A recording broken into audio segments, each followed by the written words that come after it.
Bonjour à tous, aujourd'hui on se retrouve pour un nouveau tuto sur le thème de Noël, Noël zéro déchet. Alors, moi j'en ai un petit peu marre en fait de produire des déchets à chaque fois que je fais des cadeaux, donc le déchet de l'emballage cadeau. Donc cette année j'ai décidé d'essayer de faire donc mes papiers cadeaux, pas en papier mais en tissu. Donc là j'ai pris un morceau de tissu. Voilà, donc c'est un carré, donc vous allez découper un carré qui fait, ça va dépendre de la taille de votre cadeau. Alors moi par exemple là je vais emballer un petit cadeau comme ceci.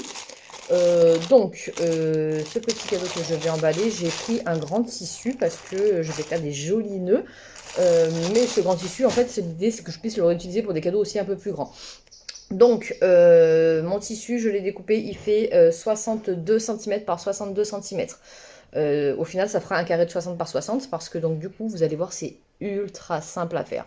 Donc, vous découpez un carré de 62 par 62 et vous allez venir faire des ourlets. Donc, vous prenez votre tissu et vous allez venir le rabattre, mais vraiment un ourlet simple quoi. Donc, sauf si vraiment vous avez un tissu qui s'effiloche. Moi, je fais un simple ourlet parce que celui-là ne s'effiloche pas. Donc, je vais venir passer une couture à 1 cm du bord ici pour faire mon ourlet. Donc, je vais venir épingler dans un premier temps. Et après, je vais venir passer une couture au point droit tout le long de mon tissu.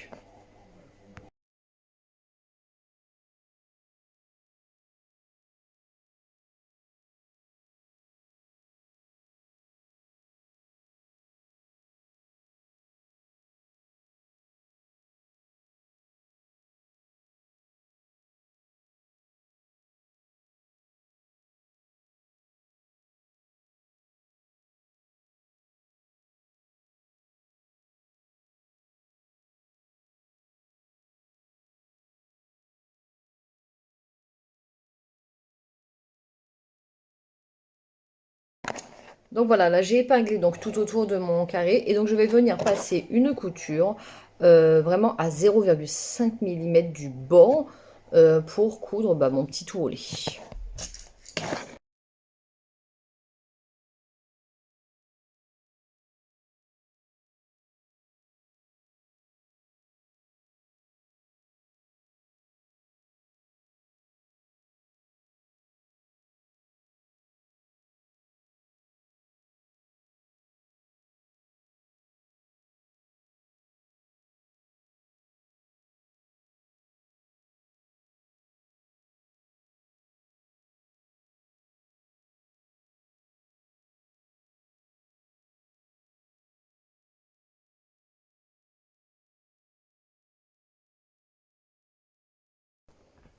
Donc voilà, là j'ai cousu donc tout autour, en fait, je sais pas si vous voyez bien, là j'ai encore mes petits fils de couture, et donc j'ai fait mon petit ourlet, comme ceci.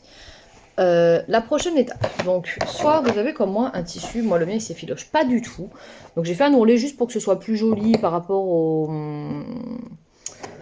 découpes, voilà. Maintenant, si votre tissu ne s'effiloche vraiment pas, vous pouvez vous arrêter là, et votre furoshiki est prêt.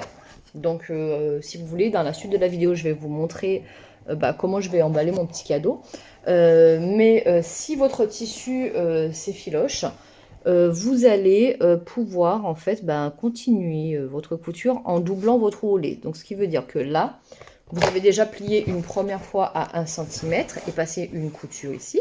Et vous allez venir, donc vous êtes toujours sur l'envers de votre tissu, là, l'endroit est dessous et l'envers est dessus. Je ne sais plus si je l'ai dit, mais je vais le mettre, au pire je vais l'écrire dans la vidéo, pour être sûr que ce soit bon. Donc vous allez revenir encore rabattre sur 1 cm. Donc au niveau de la couture que vous avez, en fait, comme ceci là. Donc vous venez et vous venez rabattre sur 1 cm et vous allez repasser une couture à 0,5 cm du bord. Et donc là vous aurez un ourlet avec la partie qui s'effiloche au milieu. Donc du coup en fait votre ourlet ne bougera pas. Tout simplement. Et vous allez vous retrouver donc avec votre furoshiki. Donc je vous retrouve après avoir refait l'ourlet. Donc c'est la même étape qu'on vient de faire. Vous rabattez de 1 cm, vous mettez vos épingles et vous passez tout autour à la machine au point droit. Il n'y a rien de plus simple. Alors, donc, maintenant, je vais vous montrer comment vous allez plier votre cadeau. Donc, moi, j'ai mon petit cadeau à emballer. Je vous montrerai après sur le petit cadeau. Mais imaginons que vous ayez, je sais pas moi, un cadeau de thé. Je prends une boîte qui traîne chez moi. Je vais la plier. Donc voilà, par exemple une boîte comme celle-ci. Et donc vous voulez l'emballer. Il n'y a rien de plus simple. Vous prenez donc votre furoshiki, vous le mettez en diagonale devant vous. Vous voyez, donc la pointe en face, une des pointes en face de vous, c'est un carré. Et vous venez poser votre boîte au centre. On va venir rabattre donc le tissu sur la boîte. Et donc pour que vous voyez mieux, j'aurais dû le faire dans l'autre sens. Comme ça, vous allez mieux voir. Je vais me mettre face à la caméra comme ceci. Donc, je viens rabattre mon tissu ici. Donc, vous voyez, là, j'ai la pointe. Et donc, je le fais descendre très légèrement ici. Je viens faire la même chose avec l'autre morceau ici. Hop. Et je viens retourner. Donc là, j'ai ma pointe qui est ici, sur le dessus. Je vais venir attraper le bord donc, de mon furoshiki de l'autre côté. Je le rabats comme ceci. Et je viens attraper l'autre bord ici, pareil. Je vais le rabattre. Et je vais venir en fait un petit peu le... Je sais pas si vous voyez comme je fais, je le froisse un peu pour faire un petit nœud. Et je vais venir faire la même chose donc de l'autre côté. Je vais venir donc à ce moment-là nouer au milieu. Donc je vous montre. Là j'ai ça qui est là pour le moment mais c'est normal. Je viens le nouer. Et je serre. Un premier nœud. Et je serre un deuxième nœud. Donc pour le moment, ça ressemble à ceci. Ceci, je vais venir bien le prendre. Et donc ça va venir se coincer sous mon nœud qui est ici. Et voilà mon emballage cadeau en furoshiki. Tout simplement.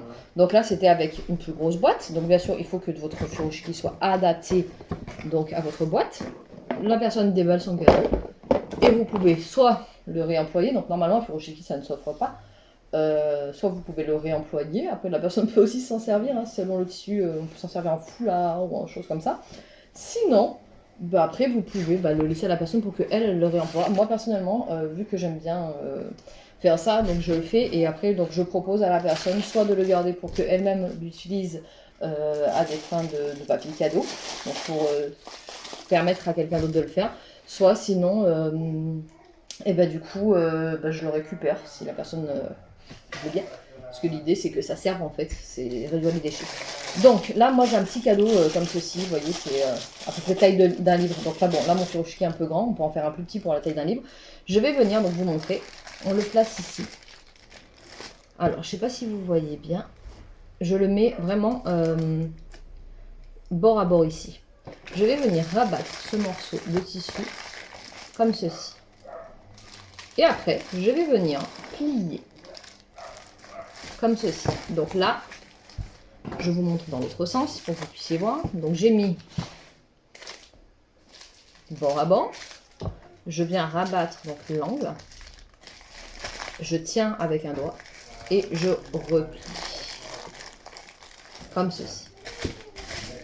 Et après, donc je me retrouve. Je ne sais pas si vous voyez comme ça fait. Et je viens simplement replier encore. Donc à chaque fois, je rétale bien pour que ça fasse bien joli, bien plat. Hop. Et je replie. Donc je fais attention que ça fasse pas des trucs un peu bizarres. Et après, je viens prendre mon petit coin là. Que je vais venir donc replier ici. Je prends mon bord, un peu comme on a fait tout à l'heure. Je fais comme une papillote. De l'autre côté, la même chose. Donc je vais me mettre bord en mode papillote. Et je viens faire un nœud. Donc là, je me mets au milieu. Alors, vous avez la solution de revenir derrière et de faire un nœud derrière. Ou sinon, vous refaites comme on a fait tout à l'heure. Un simple double nœud. Après, vous pouvez faire les nœuds peuvent être variés. En fait, c'est un peu c'est un art à la base. Donc dans lequel, en fait, on varie les nœuds. Là, vous voyez, par exemple, j'ai le petit morceau qui dépasse. Si ça dépasse, je viens le rabattre dessous. Et il n'y a plus rien qui dépasse. Voilà. Donc, mon cadeau que j'ai à faire, pour ce week-end, il est il est prêt, il est emballé. Et voici!